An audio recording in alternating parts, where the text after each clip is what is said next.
Hello everybody, how are you all doing? Welcome back to Man City Unplugged, your very own Man City fan channel. It's been a hectic couple of hours, last couple of hours I would say in the transfer market. Not just in terms of incomings for City, but also in terms of outgoings. That's why I was telling hectic and all.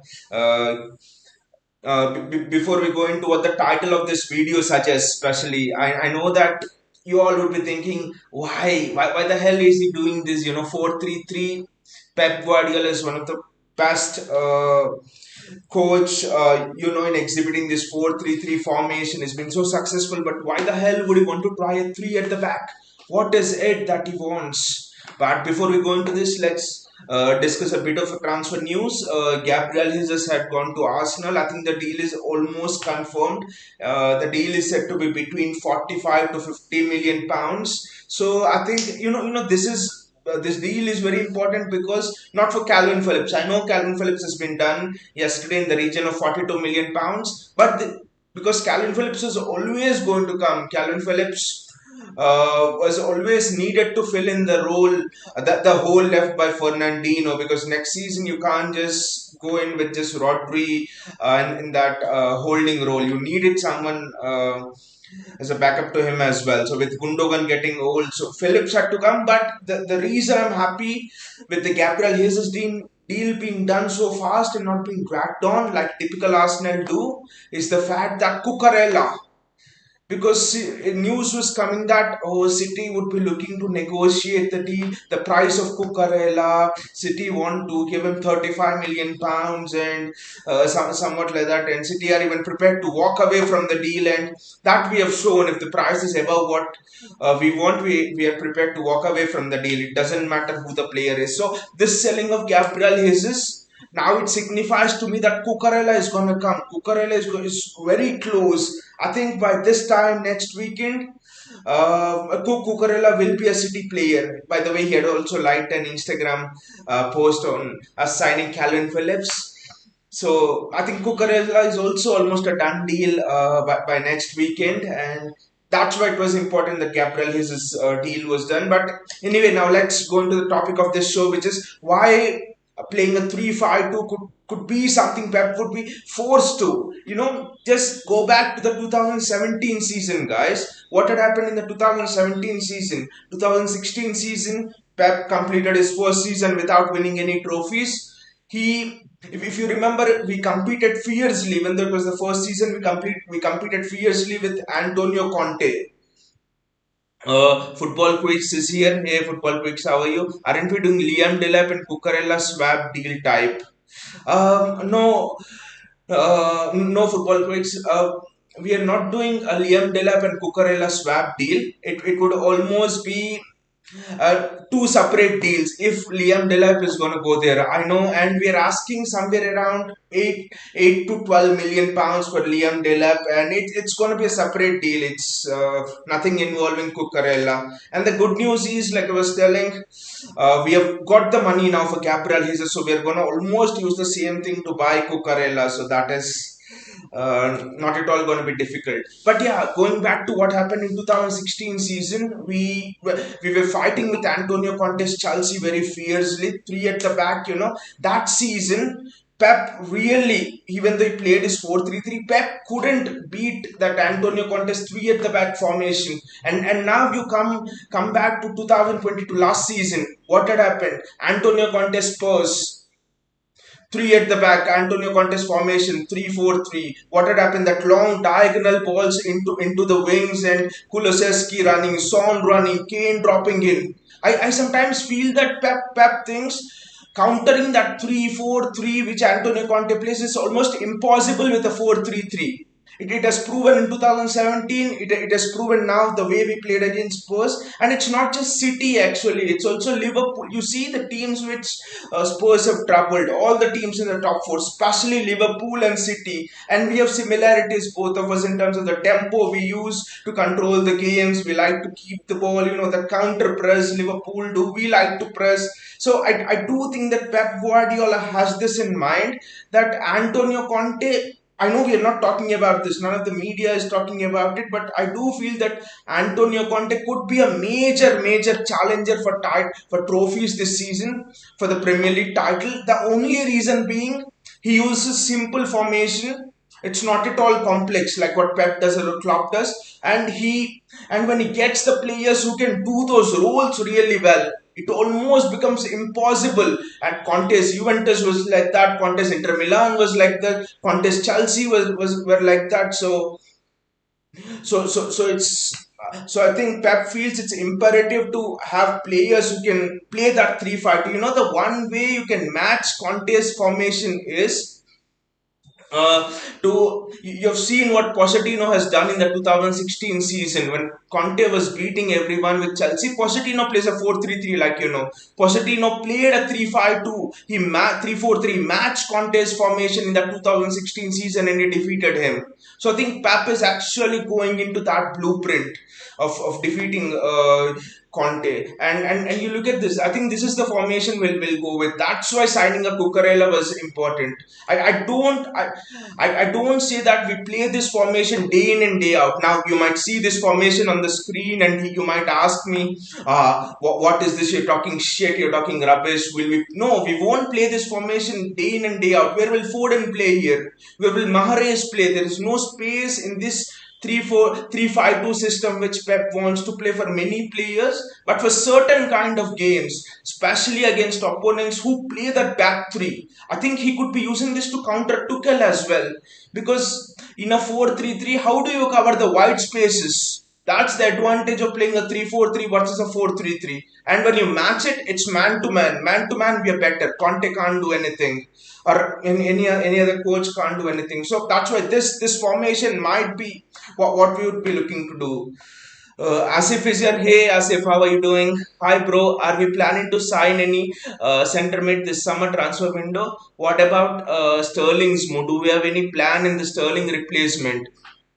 Um, uh, I mean, Sterling's replacement is very interesting. Actually, it is something which we have seen coming. The answer is Cole Palmer. Even day before yesterday, I was reading an article that Pep really wants Cole Palmer to play many minutes this season. Mahrez is not getting any younger. Pep see, there are two players who can play on the right wing. There is Cole Palmer and there is Kaiki.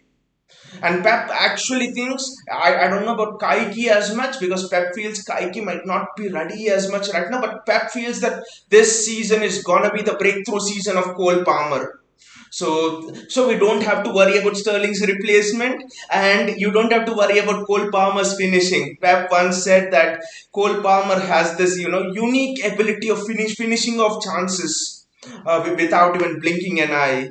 So, center mid, Asif, the center mid is Kalvin Phillips. We've already signed Kalvin Phillips for 42 million pounds yesterday. So, yesterday it was confirmed by Fabrizio Romano. The only signings we are going to make now is Cucurella and maybe sell Zinchenko if a good offer comes. Because once Cucurella comes, Zinchenko might not get the required game time.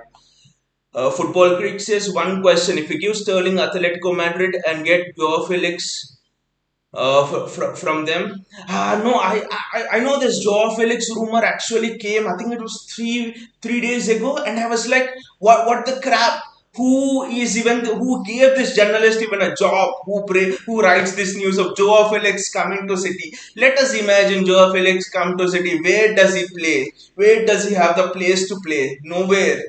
And also, I know that we where after Joao Felix, maybe 2-3 years ago, maybe when we were looking for the Aguero replacement, when he was leaving his club and moving to Atletico Madrid, but not now because we have too many players who are of a similar ilk to Joao Felix in the academy. We have a James McCarthy who moves like Joao Felix. We have a Phil Foden who can play like a Joao Felix. So we have those players who can play in those tight spaces. So it's just a load of crap, load of shit by the agent of Joao Felix because the agent thinks Felix is not suited to Atletico Madrid. I mean, Felix should actually fire his agent first. What a crap agent. Who takes him to Atletico Madrid? It just has hampered his development. A technical player, how can he play in that counter-attacking team? I never got sense of that Felix transfer. Uh, JSK Foden's finishing is also rubbish. No, JSK, I don't agree with you. I don't agree with you at all on this. Foden's finishing is not rubbish.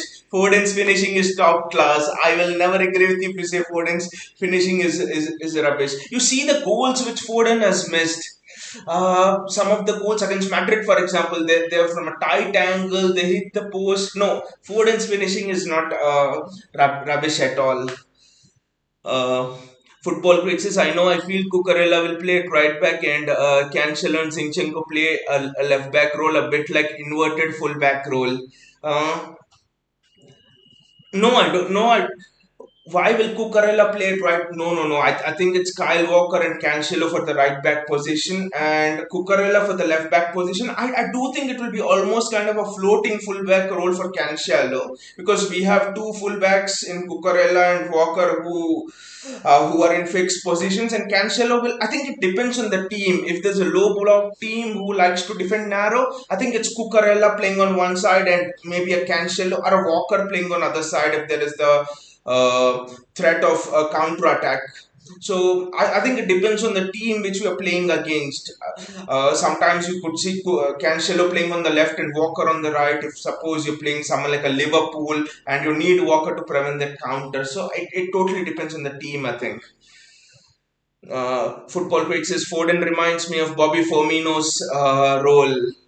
Why, mate? Why does it remind you of Bobby Firmino's role? Oh, do you mean by the terms of pressing and linking up the play and all?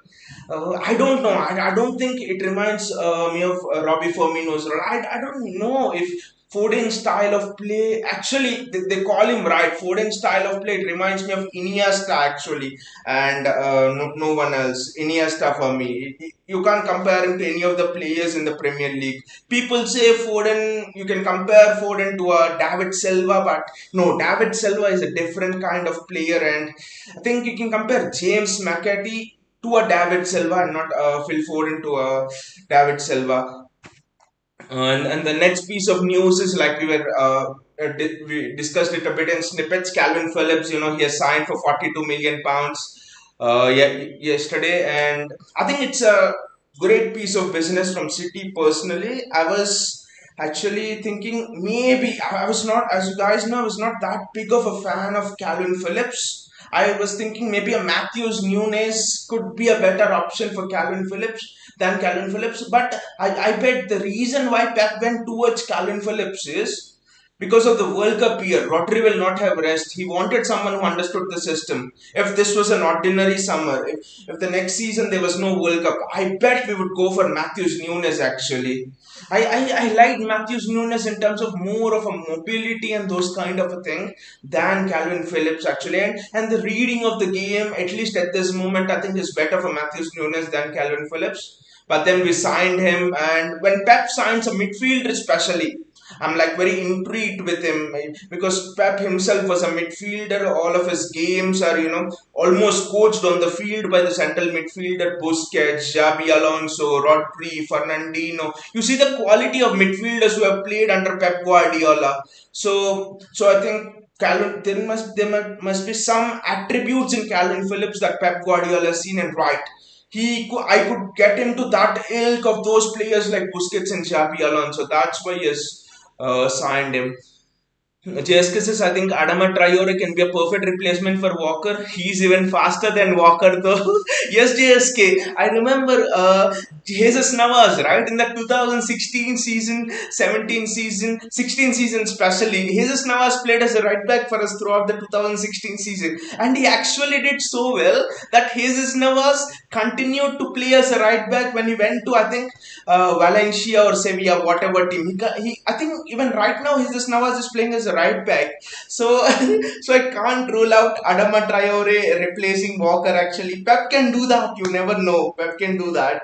That would be a perfect replacement. The guy Adama Traore, he physically bombarded Walker as well. You don't see those kind of players. Football Critics says, yep, false nine winger can. Cam is what Firmino played the role. Swami is here. He says, "Hi, bro. Been a long time." Yes, yes, bro. Been a long time. Especially after the Aston Villa match. That was when you were there. I remember. So yeah, talking about Kalvin Phillips, there's also one important role for Kalvin Phillips here. See, when we are playing against the Spurs this season, I think playing in this formation, I think Rodri will not play. I think Kalvin Phillips will play here because you know the one thing which Rodri lacks and the one thing which Kalvin Phillips has is the mobility. When we played against Spurs this season, if you see why were Spurs able to switch the ball from left to right so well? Because Rodri was not able to cover the ground from one side of the pitch to the other. That was when I actually miss Fernandino. And right now, Calvin Phillips will be able to do that actually. Calvin Phillips will be able to have that mobility, but I have doubts over his reading of the game still. Maybe he'll develop under Pep. I do not know. Interesting signing, I would say. I wouldn't brand Calvin Phillips as a success, as a really good signing because we'll be very fair. Right now, he'll be a signing, maybe an above average midfielder in the Premier League. That's all. A midfielder who still has to learn. I know Calvin Phillips puts in those crunching tackles and stuff, but Calvin Phillips is a midfielder who needs to learn the positional sense. He needs to learn how to read the play much better because you see the reason why does a player put in those crunching tackles? Van Bissaka does it, right? Late tackles into the box. How many times have you seen a Fernandino put in a crunching tackle? Rodri rarely tackles. So the reason is that you're reading the game too slowly. I think that is one aspect which Calvin Phillips has to really develop. You know, Ferran Soriano yesterday he made a comment before the signing of Calvin Phillips. He said that the players which we are signing in this transfer window, I mean, the players which you have generally signed, they're much thought about because playing in a Pep system is too complex. And even if he's a world class player, it doesn't mean that he can understand the nuances of the system. So we are signing players not based on the world class thing, world class tag, but he said we are signing players based on the ability of the players to contribute to this puzzle. Because Zinchenko is not a world class player, but he can contribute to the puzzle. He can move inside, he can move into spaces. I thought that comment was very, very good, and that is one of the reasons why we have been efficient in the transfer window. We have been able to identify what do we lack, who do we have to bring in. And I think we lacked the central mid who was mobile, and Callum Phillips was important.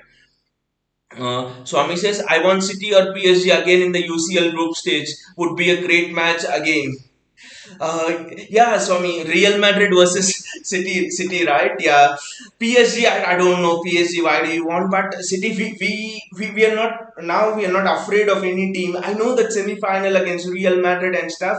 But right now, seeing the business we have done in the transfer window, one thing, Swami, the only reason why you guys won, the only reason Madrid won that day is because the finishing was crap. You have to admit it. If we had someone like a Haaland there, I think the result would have been very, very different. Got a question. Like I see City winning this Premier League again. Don't know why, but I'm having a vibe. Do you? I mean, every season we as City fans, especially, we have a vibe that I mean, we have confidence that we can compete till the last moment in the league. We can compete for our dreams of retaining the title, of achieving the title. We will not give a inch. You know, winning and losing, it is like the only like Pep says now even we fans have actually ingrained that in ourselves. I think what is important is to compete, to be there till then, to be in that moments, to give all in the moments like a Bernardo Silva gives in how he presses like that. If you give it, I think you'll be happier even if you don't win, even if you don't get past the finishing line, because you will end the season, you will sleep with the knowledge that I gave everything, and that feeling, footballing life is important. Having the feeling that I have given everything. That is what we look to do this season. Vinay is here. Hey Vinay, how are you doing? Vinay says Pep himself is mad. Remember Zina playing false nine versus PSG? I mean, there is also a Champions League match right this season where Cancelo, I think it was against Porto or some team. I don't remember where Walker and Cancelo were getting as strikers. That in that match, Cancelo got I think it was against Club Brugge this season. That match, if you remember, Cancelo got a goal, Kyle Walker got a goal. Both were running forward like two false nines. I mean, Pep, you just can't call Pep mad. He says something else is beyond madness as well. Otherwise, in the Champions League final in Porto, who plays without a central defensive midfielder? I mean, so I've given up calling, describing any adjectives to Pep because Pep is beyond everything you can call him. But in spite of all that madness, I think I think the best thing about Pep is he's mad. The best thing about Pep is he's mad about being innovative every time. He's not satisfied with okay, I have a 4-3-3 and let's get on with it. Grealish once said what Pep does every match. Pep gives us a variation of the 4-3-3 to play. Every match our instructions are different. It might not look like that on TV, something, but every match the instructions are different. So I think it is because of this madness that Pep is here. Pep is the greatest coach in the world. Vinicius, it was over for Real Madrid in the first leg. Yes, yes, exactly. If we had Haaland, it would be over.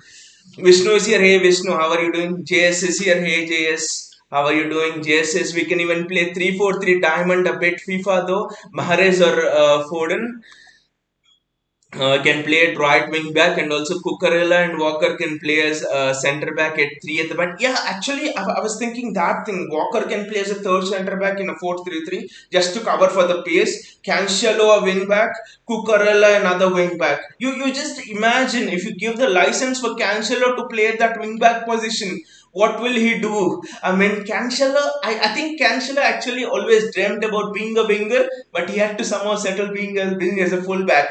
The dribbling skills of Cancelo are sometimes better than most of our wingers. But this formation, guys, I do think it's going to be important. That's why we need to sign Cucurella. And again, I don't think Rodri can be a part of this formation. It's Kalvin Phillips who's a part of this formation. And also, guys, imagine a midfield of Bernardo Silva and Kalvin Phillips. Just try to imagine the amount of energy they'll bring into the team, the amount of pressing. Because we know the amount of energy Kalvin Phillips has. He managed the midfield by himself for Marcelo Bielsa. So that would be stunning, actually. And also, there's another advantage of playing this formation, which I showed 3-5-2. The advantage is people tell this a defensive formation, but suddenly you're giving license for a De Bruyne to go forward. You're having Bernardo Silva and Calvin Phillips sitting. So De Bruyne running through, Alvarez one side, Haaland other side. That would just be a big pain. Cancelo, Cucurella bombing up and down. Swami says our reason to have PSG in the group stage was showing Mbappe fraud, the bad version of Barnabao. I can get you, Swami, but I can also understand that I can get your pain that you've missed on both Haaland and Mbappe. I think the Mbappe thing has hurt for you even more than the Haaland one. Football Crate says I see Grealish playing a bit more in bit more in midfield this season. Grealish playing in the midfield, I still don't think this. It's not about the talent, but I still don't think Grealish is fit enough to play in the midfield for City. I know this is a big statement, but I don't think Grealish deserves to play in the midfield for City. The reason being, he holds on to the ball too much. I know it has reduced at the end of the season, but bad habits, they just don't go away in 2-3 months. So if Grealish has to play in the midfield, the sharpness of his mind should improve. Grealish should understand that doing skills is not important. Progressing the ball is important. Get the ball, pass the ball. That's all, and then move into a new space. What Grealish does in the wing, if you see, takes the ball, he drags a defender. He thinks he's sitting in a cinema lounge or something. Takes all the time, tries to beat two players. Opportunity is gone. The reason why Grealish won't play in the midfield this season is almost the reason why Phil Foden is still not capable enough to play in the midfield. Both of them don't know to control the tempo at such a high level. JSK says good news is Bernardo staying. Yes, JSK, that is fantastic news. Bernardo is actually staying. That is wonderful. I remember we did a show, I think it was just 2 days back, and we were very worried that what are the replacements for Bernardo, and we were discussing, in fact, all of the worst case scenarios, right? And this weekend has to be one of the best weekends in the transfer window. Signing Kalvin Phillips, Bernardo staying, Gabriel Jesus finding a new club, we getting 42 million pounds for him. Fantastic. And United not being able to afford even a single player till now. Who says Manchester is red? Manchester is blue and Manchester will always be blue, guys. JS says if Sterling leaves, Foden can also play as right winger and Grealish as left winger. I don't. No, I think he will never play Foden as a right winger because there is Riyad Mahrez and there is Cole Palmer. Most of the sources around City say that Cole Palmer is gonna be the next breakthrough youth player this season. See, you have to send Cole Palmer on loan, or you have to give him opportunities. He's done for the under 23s football. Last season we gave him a debut in FA Cup against Swindon Town. If you see, what did Cole Palmer do? He gave two assists and scored a goal. How did he score a goal? He cut inside and he curled it into the far corner. That was superb. So such a player in the Champions League, Pep gave him some minutes, scored a goal. In the Premier League, laid on an assist for Fernandinho, I think. So that this is exactly what Pep did to Foden before Foden broke through into the first team. So things are repeating now. Cole Palmer last season, this season breakthrough. James McAtee, you will see what happened to Cole Palmer last season. James McAtee and next season McAtee breakthrough. I doubt you can even see Kaiki as well being given minutes this season and breakthrough next season. So interesting triumvirate of youth coming through in Palmer, McAtee and Kaiki. JSK says, by the way, what about Pep's contract? He can't leave us after bringing all these players. I know, JSK. I was actually reading that before coming live that Pep has given a statement regarding his future, and Pep was telling that then his next step will be to coach a national team, and he's like, and it was written that Pep wants to take a break after so much time at City. But I do think that Pep will stay till Klopp stays, and after that he will see. He will look at the situation. But I think Pep will stay at least the next 3 years. Otherwise, a Haaland would not have committed a 4-year deal to us. That is a big indication that Haaland has committed a 4-year deal. Klopp, I think, is staying till 2026. I think so. All everything adds up and suggests that Pep is staying here at least till 2026. By the way, who do you guys suggest that if and when Pep leaves, who do you guys actually want us to replace Pep with? Who is the manager? I know I've asked it in the past, but since today Pep has actually said something about it, who do you think would be the manager? If Pep leaves now, for example, who would you think would be the best manager to replace him? Football Freak says Foden suggested that he wants to play at right wing, a bit of messy role. Foden will be given that role. Foden will be given that role, but not a messy role. I think the abode of Foden, the home of Foden, is in the midfield. Yeah, it's almost like you're wasting Foden's talent by sticking him up front, even in that false nine role. Because you know, not many players have this. Foden has that innate ability, that unique ability to control games. Not in a way David Silva did, but control games at a high tempo. Foden has that great thing. See, what is David Silva known for? Short passes, right? Tiki Taka is a master of that. But what Foden is known for is Foden can play those small passes, but as well as Foden can play that Pirlo-esque passes, those long range passes from the midfield. So that is a unique ability, a single player having both in himself. So I do see Foden playing those two roles, an attacking midfield and also box to box midfield role in the future, at least after 1-2 years, not at least now. JSK says Luis Enrique or Hansi Flick. Vinay says Enrique. Football Freak says Brighton manager. I want him to replace Pep. I forgot his name. Football Freak says Graham Potter. Yes, like JSK pointed out, Graham Potter. JS says Julian Nagelsmann, but Eric Ten Hag was the best option to replace. Yes, actually, that was the talk, right? The talk, at least last season, was in the mid of last season, was before United got Eric Ten Hag. It was like Ten Hag would be the next Pep Guardiola. Ten Hag would be in the line of the next innovative managers, and and everyone was talking about Ten Hag will actually wait at Ajax for 1 or 2 years. He till Pep leaves, and then he was waiting to come to City. But then now United have taken Eric Ten Hag. I feel for Eric Ten Hag that at such a point in his career he has made a wrong choice actually. There's no here or there about it. It's a wrong choice, right? You see what United board is doing with him. I don't know how this scarring experience could turn out. You see what United did to Mourinho. Scarred him, and Mourinho went to Roma. He's not even here. You see, Solskjaer, he's not even into mainstream management. Van Gaal almost gave up management. So I feel for Eric Ten Hag. Yes, Graham Potter is untested in Europe.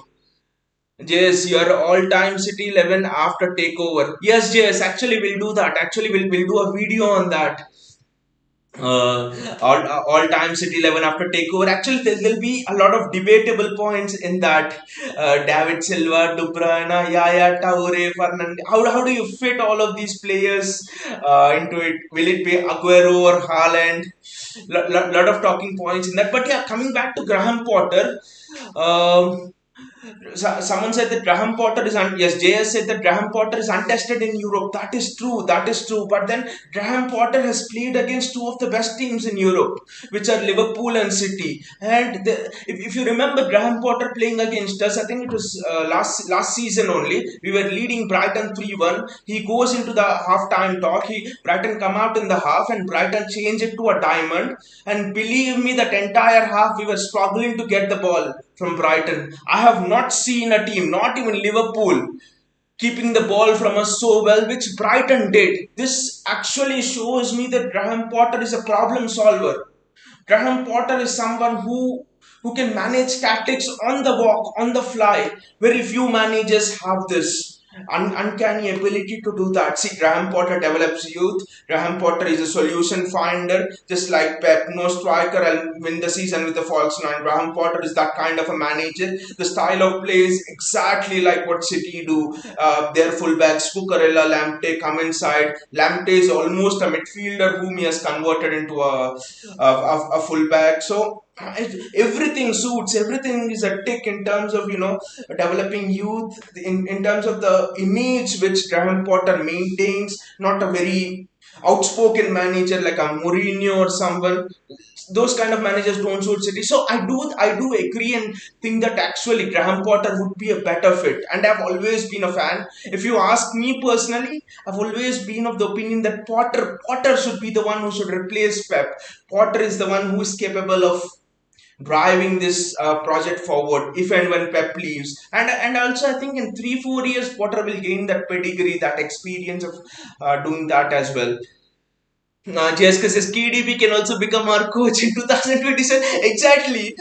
Imagine Vincent Kompany on the touchline and his support staff are KDB and Ikai Gundogan as assistants, and Fernandino as an assistant as well. Wow, that would be superb, right? Our four legends in the coaching box. Wow.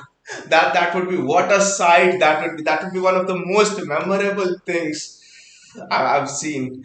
Football Creek says, Vinay says, regretting decision for Eric Ten Hag. Yes, actually, yes. And also, I don't understand why he went there, because you've seen it's not one manager, it's when four managers have failed. I don't know who advises Eric Ten Hag and why he went there. I don't like to say this, but I do think it's for the money. That's all. Okay, he has a dream to build a project over there, but I doubt if someone say that money didn't play a role. Maybe the money which was offered to Eric Ten Hag also played a role over there. Football Quiz says Graham Potter playing style is similar to Pep. Yeah, he's untested, but we can try him. Yes, I mean, again, I don't go with this theory that someone is just tested, then only he can be successful. You look at Pep Guardiola when he's come to Barcelona, untested amateur. They interviewed Mourinho and Pep Guardiola, like the famous story says, and they gave a chance to Pep. He created one of the best teams, the club teams the world has ever seen. No one could even touch that Barcelona team. So I do think that when you see that a person matches all your qualities, he has that personality basically, even though he's tested or untested.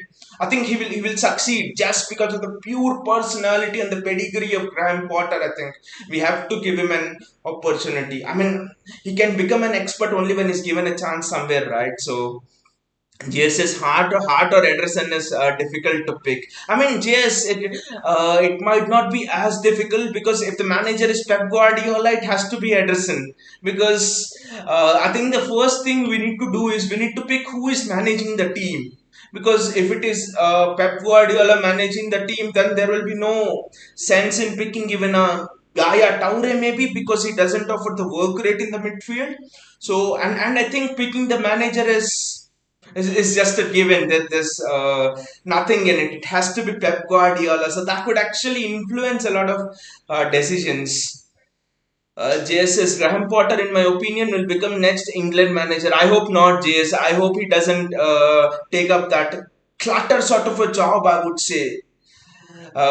You see all of the England managers who have been there. It's not a job that is worth taking up, worth the reward. I think, and also Graham Potter might just lose. I know it's a very appealing job. It's a good job, especially to be the manager of your country. But not now. I think you should be a country manager only when you're done with your club coaching career almost. Okay, Enrique is doing it. That's a different thing. But in my opinion, because Graham Potter, if he goes to the country management thing, it's completely different. So you might just lose touch with the regular nuances of club football. And club football moves at a faster pace, is more challenging, is more competitive than country's football. So and Graham Potter is very young, I think, right? He's just 30, he's just 42, something like that. So I think he'll be in club football for longer. Football picks says Vieira of Crystal Palace is another option, but personally I want Mikel Arteta. Mikel Arteta is an interesting thing. You know, my shortlist of the managers who can replace Pep Guardiola are even when he grows Graham Potter, Mikel Arteta. I think only these two, and Eric Ten Hag was there on my list, but now that is not an option. Yeah, he went to a place of no return. You can't go to United and then come to City. That is uh, not allowed. But yeah, Mikel Arteta is an interesting choice for me. But if you see the style of play, I do think that Graham Potter can. Graham Potter has a much more clear style of play than Mikel Arteta. You know, Mikel Arteta sometimes I think Graham Potter is bolder than Mikel Arteta because Mikel Arteta sometimes in matches, especially when Arsenal is playing against City, he just goes into a counter-attacking formation or he goes into that mode actually. But I have never seen Graham Potter do that, even though he's playing a Liverpool, even though he's playing a City, whoever he's brave. It's just for that those reasons. I think the character, immense character of the courage in him to play that style of football against teams who can press the hell out of you. To trust in your team that you can keep the ball under the high press of Liverpool, under the high press of City. Play a diamond against City and challenge Pep Guardiola, the master in the midfield, to take the ball from you. That requires a lot of guts and courage, which Graham Potter has. So top of the list is Graham Potter and then Mikel Arteta. I think that with Mikel Arteta, we will definitely win the Champions League if Mikel Arteta is our manager because Arteta is way more practical than Pep. Practical is, I'm not saying he's like a Mourinho, but against some teams he knows how to really sit back in a tight manner and hit on the counter. That is a unique thing of Mikel Arteta. Like you see how he defeated us in the FA Cup semi-final those years ago. Vinay says, when you think of Felix, do we need him? No, Felix is it's just crap. I think it's useless news. But I mean, thinking of Felix as the player, 2 3 years ago, yes, definitely. When we were looking to replace the Aguero in those sort of time, yes. When he was making that move from Benfica to Atletico Madrid, yes, that was when we needed Felix. But right now, I think we have three or four kind of players like Felix in the football team. See, Foden can do that kind of a role, playing small spaces.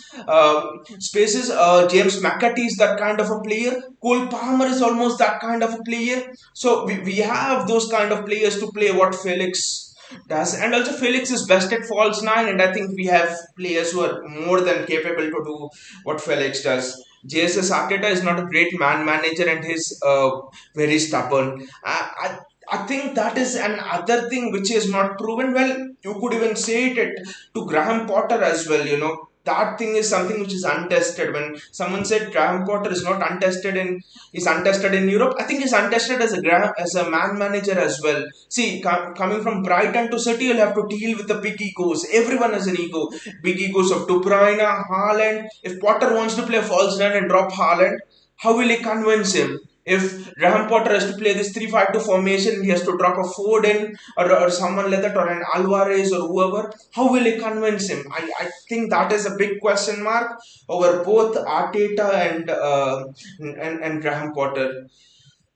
Vinay says Arteta isn't a bold personality. He can't inspire you. Exactly, Vinay. Exactly. I don't know him. I mean, fully to say he's not that type, but whatever you have seen, whatever I have seen, it is evident that Arteta is not bold enough to do certain things in situations like play with the ball against high pressing teams, for example. He doesn't have that sort of a courage as well. I've seen Arteta, I think, once when Pep Guardiola was suspended. I think it was 2 years ago before he went to Arsenal. 2 3 years ago, Arteta was one of the manager on the. I mean, Arteta was managing us on the touchline. It was not inspiring at all. It seemed as if it was fully flat and stuff like that. I know he has grown now, but I still think that the job of City would be too much for Mikel Arteta.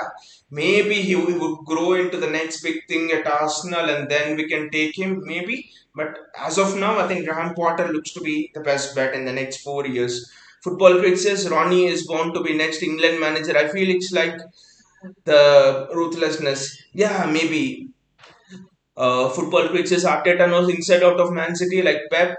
Go to the director of management role after being done managing City.